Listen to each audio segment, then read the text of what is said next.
Okay, so this video is all about what we were talking about within class today, so looking at government debt, the different types of government debt, etc. So the first thing to remember is when you're talking about the relationship between a budget deficit and Commonwealth government debt, it's important to use the right terminology. So a budget deficit means that for any given year, a country is spending more than they're earning.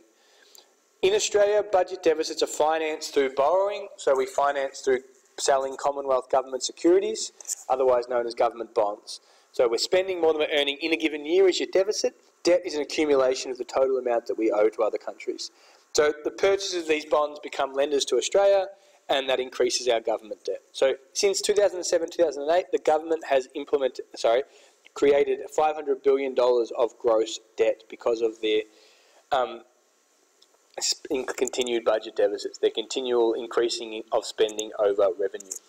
The government's net debt, which is their total debt minus what we've lent to other countries, is around $330 billion.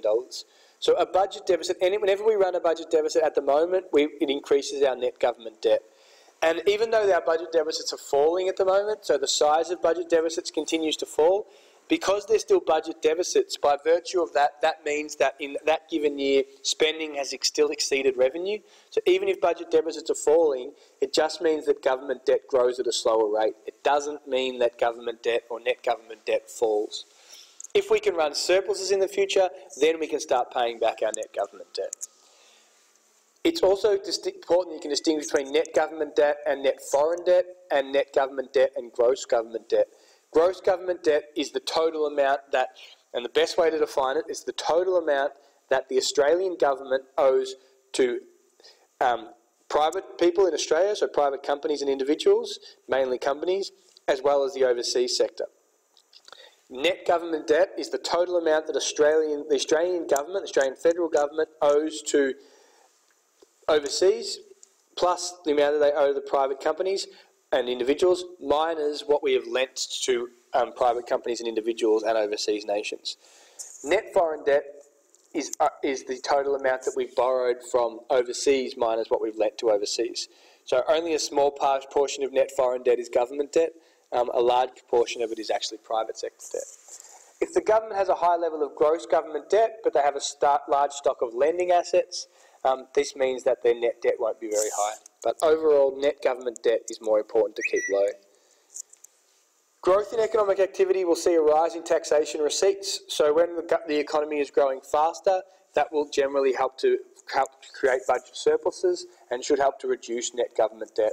So during our last boom in 07-08, that should help to increase budget surpluses, which help to reduce the amount of net government debt because they were able to pay back their debt. If you get a question on automatic stables and net government debt, make sure you talk about how higher budget deficits and how this requires more borrowing through selling bonds. So if it is a result of automatic stabilisers in a trough, that will lead to increased budget deficits, which will then lead to increased net government debt going forward. Total net foreign debt can actually increase during periods of strong economic growth as we import more and firms look to invest. So net foreign debt will generally increase during a peak, but government debt will generally fall during a peak. So net foreign debt increases, net government debt will generally fall as we experience surpluses. Government debt will only become a problem if we are not putting the funds to good use. So is government debt a problem? It's only really a problem if we're not using those funds to invest in infrastructure and invest in areas that are going to actually boost our productive capacity. So if the high debt levels are okay, as long as we're able to adequately service that debt, and as long as the money that we're using that money for is for investment in government assets that are going to produce long-term benefits for the economy. So that might include putting money towards the NBN, the National Broadband Network, assuming that's useful, the Future Fund, the Asset Recycling Fund, projects that are actually going to help boost our growth in the long term. Capital spending is critical for the long term. Capital spending is what we need in the long term to boost our productive capacity. Lower interest rates are becoming less effective at stimulating growth because the lower interest rates are often causing people just to pay off more of their mortgages.